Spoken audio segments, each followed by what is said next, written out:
दर्शकों को बता रहे हैं। और स्पीकर पद को लेकर इस वक्त की सबसे बड़ी खबर सामने आ रही है। विपक्ष उम्मीदवार पद के लिए अपना उम्मीदवार उतारेगा, जैसा कि मेरे सहयोगी बता रहे थे। और अगर ऐसा होता है तो सालों की परंपरा टूटेगी। जिस तरीके से राहुल गांधी ने कहा था कि देखिए, जब यूपीए की सरकार थी तो स्पीकर पद हमारे पास था, हमने डिप्टी स्पीकर पद जो है विपक्ष को दिया था, और यही हम चाहते हैं कि अब हमें डिप्टी स्पीकर पद दिया जाए। हालांकि बैठकें काफी चली, फोन पर बातचीत हुई। और ज्यादा बातचीत के लिए हमारे सहयोगी अमिताभ सिन्हा हमारे साथ फोन लाइन पर जुड़ चुके हैं। अमिताभ जी, क्या अब ये परंपरा टूटती हुई नजर आएगी? कहा जा रहा है कि विपक्ष जो अपना उम्मीदवार उतारने जा रहा है स्पीकर पद के लिए।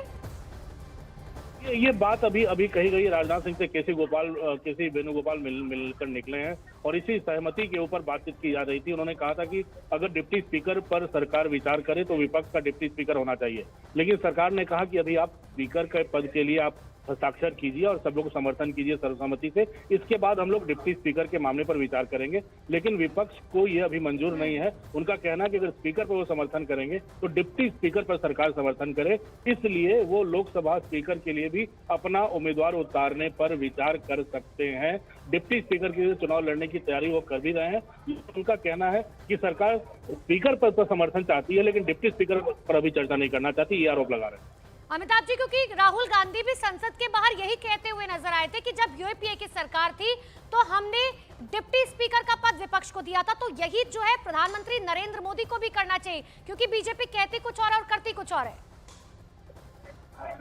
देखिए, के सुरेश का नाम बार बार वो लोग इस्तेमाल कर रहे हैं कि वो चुनाव लड़ सकते हैं, लेकिन अभी फिलहाल विपक्ष ने तलवारें तानी हुई है और सरकार राजनाथ सिंह और किरण रिजिजू ने जो पहल की थी और तमाम विपक्षी दलों से बात की थी स्पीकर को लेकर, स्पीकर लगभग उस पर अपनी सहमति जता रहा था। लेकिन दूसरी जो सबसे अहम बात है कि केसी वेणुगोपाल जो राजनाथ सिंह से मिलकर निकले हैं, उन्होंने डिप्टी स्पीकर पद पर आश्वासन मांगा था, लेकिन फिलहाल उनका यह कहना है कि सरकार उस पर अभी आश्वासन देने को तैयार नहीं।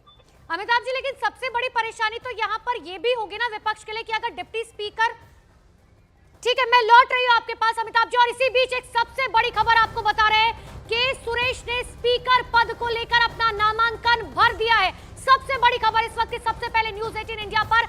न्यूज 18 इंडिया ने आपको इस बात की जानकारी दी थी कि विपक्ष जो है अपना उम्मीदवार स्पीकर पद को लेकर खड़ा कर सकता है।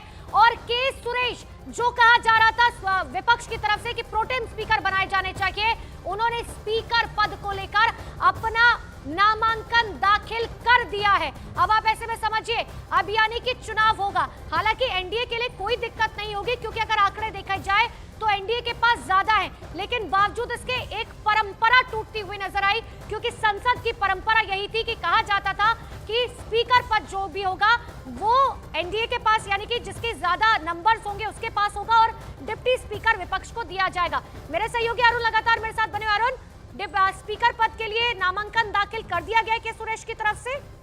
देखिए, कांग्रेस पार्टी की तरफ से के सुरेश ने अध्यक्ष पद के लिए नामांकन दाखिल कर दिया। उसकी वजह यह है कि सरकार ने अध्यक्ष पद पर समर्थन तो मांगा था और कांग्रेस पार्टी तैयार भी हो गई थी कि वो समर्थन कर देगी, लेकिन उपाध्यक्ष का जो पद था, डिप्टी स्पीकर का पद था, वो कांग्रेस को या विपक्ष को देने के लिए बीजेपी तैयार नहीं थी। इसकी वजह से कांग्रेस पार्टी ने अपने सहयोगियों से बात की और उसके बाद फैसला किया कि वो भी अध्यक्ष पद का चुनाव लड़ेंगे। संख्या बल की बात नहीं है, संख्या बल में तो एनडीए जीत जाएगा। ओम बिरला अगर वहां से नॉमिनेशन फाइल कर दिए हैं तो वो जीत भी जाएंगे, लेकिन सवाल ये था कि कांग्रेस से कह रही थी कि सिद्धांत और परंपरा ये रहे हैं कि जब भी सर्वसहमत से अध्यक्ष पद का चुनाव होता है, उपाध्यक्ष का पद जो विपक्ष को दिया जाता है।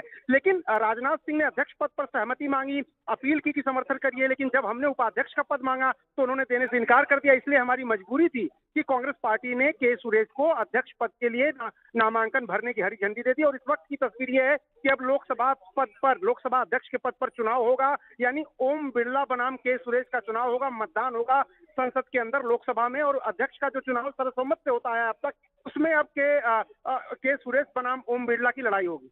बिल्कुल अरुण, सबसे बड़ी खबर न्यूज 18 इंडिया पर दर्शकों को हम बता रहे हैं। आजाद भारत में ये पहला मौका है, पहली बार ऐसा होने जा रहा है कि विपक्ष की तरफ से, यानी कि सर्वसम्मति से स्पीकर का चुनाव नहीं हो रहा है। विपक्ष की तरफ से भी जो चेहरा है वो सामने आ चुका है। अलग अलग दो तस्वीरों के जरिए समझिए कि स्पीकर की जो लड़ाई है वो किसके बीच में होने जा रही है। ओम बिरला जो कि बीजेपी की एनडीए की तरफ से उम्मीदवार हैं, और दूसरी तरफ है के सुरेश, कोडिकुनिल सुरेश। लगातार प्रोटेम स्पीकर के लिए भी इनका नाम सामने आ रहा था, उसको लेकर भी लंबा विवाद यहां पर हुआ, लेकिन अब खबर ये सामने आ रही है कि स्पीकर पद के उम्मीदवार होंगे इंडिया गठबंधन की ओर से, और ऐसे में अपना नामांकन इनकी ओर से दाखिल कर दिया गया है। केरल के मेवलिकारा से 8 बार के सांसद हैं कोडिकुनिल सुरेश, और वरिष्ठता के आधार पर भी वो सबसे बड़े माने जाते हैं, ऐसा इंडिया गठबंधन